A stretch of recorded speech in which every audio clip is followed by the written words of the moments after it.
in continuing on with our Corfini Gourmet CSA box, we're going to work through some of the other stuff tonight. So what we have is ground pork and these really nice thick cut boneless pork chops. My thought was what we can do is just make a simple like chorizo style pork, stuff it in the pork chops, sear them in the pan, finish them in the oven, serve it with some broccoli, call it a day. So first thing we're going to do is we're going to take our Northwest Elixirs Rojo Hott. Oh, did I mention this is literally 3 ingredients? I don't know if you know this or not, but Northwest Elixirs will make everything you cook at home both taste good and take so much less time. This literally replaces spices and all kinds of other in your pantry. Everything you have here is right inside the bottle. Roasted onions, roasted garlic, cumin, roasted carrots, jalapenos, habaneros, a little bit of tomato, some red bell peppers, chili piquin.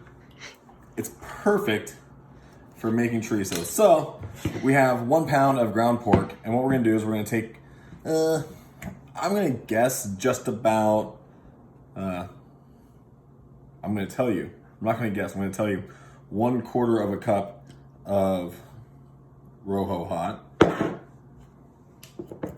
And then we're gonna mix that in to the pork.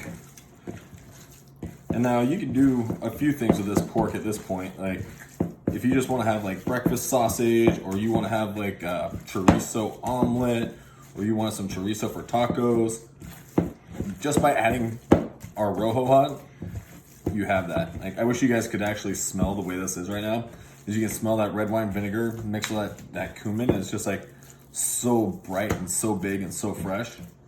So fresh and so clean.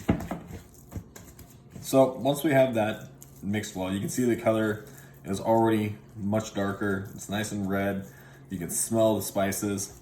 So we'll set that in our bowl and we'll wash our hands. All right, so now that we have our chorizo, because I know some of y'all are gonna say, oh, that's not chorizo, chef, you don't know what you're doing, which is fine. That's your opinion and you can have it. So once we have our chorizo made, we're gonna take these really nice thick cut pork chops and we're gonna make an incision along the front side of these. Now, the thing that you wanna remember when you're doing like stuffed pork chops, and no one ever talks about this, I don't know why, but you wanna cut it towards the top of the chop. So if my hand is the rib cage, that's how the pork chop sits in there. You wanna make the incision on the top. You don't wanna make it on the back side, because down here is a ton of connective tissue. So even if you cut through far, you still have that to kind of save you. So just using the tip of our knife, so we make kind of that first like short incision there. You don't want to cut it all the way around because you kind of want to make this like a pocket. So once you have that, then it's just a matter of kind of like sticking the tip of the knife in there and just kind of making small incisions all the way to the sides and all the way to the back. Careful not to like poke through this or poke your hand, because that's something that can happen. Once you have that, you can even just kind of stick your thumbs in there and you can just kind of like work it out yourself and kind of create that pocket. So you wind up with this nice big space, right? So now that we have that, we take our pork sausage and we stuff it right in. So now we have our pork chop stuffed with chorizo.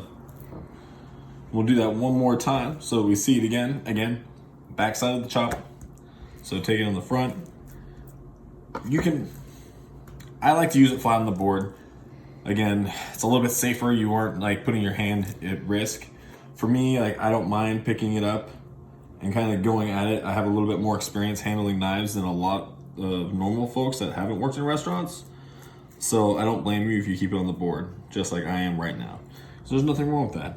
It's safe, and safe is good. So again, we kind of like knead it out with our thumbs and create that nice pocket. Now the other thing to remember is like you don't have to be like me and be super gluttonous and stuff this pork with pork. You can do something like, who am I kidding? You're gonna stuff this with pork. So again, fill it up, stuff it in there. Now we have 2 stuffed pork chops.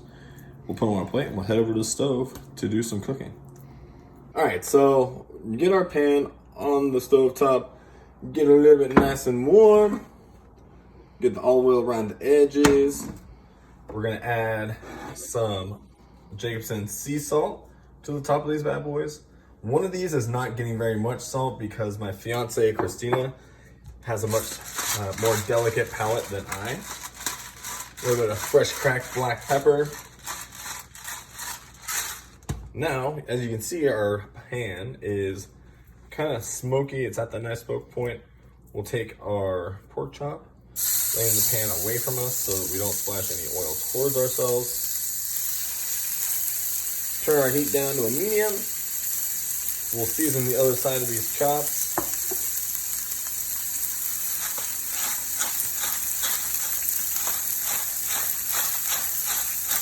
So, when I was a kid, I actually raised hogs for 4-H and through FFA. And one of the things that we make is stuffed pork chops. So, like, I've been eating stuffed pork chops for years.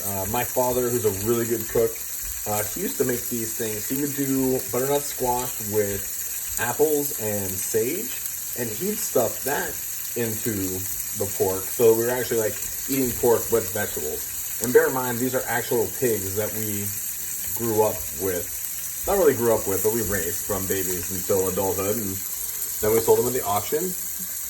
I like to give them just a little bit of encouragement and kind of get them off the bottom of the pan, just so we can kind of get them in some of that fat that's starting to render off the chops. It'll help get that nice golden brown that we're looking for. I'm lucky that my fiance Christina allows me to borrow her tongs. I just want it noted, I don't use pink tongs. I'm borrowing these permanently. After a couple minutes here, you can see we have a nice golden coating on the outside, and you can see that some of our sausage kind of started to like make its way out. So all you gotta do is just kind of like give it a good squeeze and kind of push some of that stuff back in. We want to make sure that our oven is at 350 degrees. And once we flip them, now we're going straight into the oven for 10 minutes. We'll pull them out. Ready for dinner. All right. So once our pork chops are out of the oven, let them rest for, I don't know, like 2-3 minutes. Let everything kind of settle. And then serve them with whatever sides you would choose.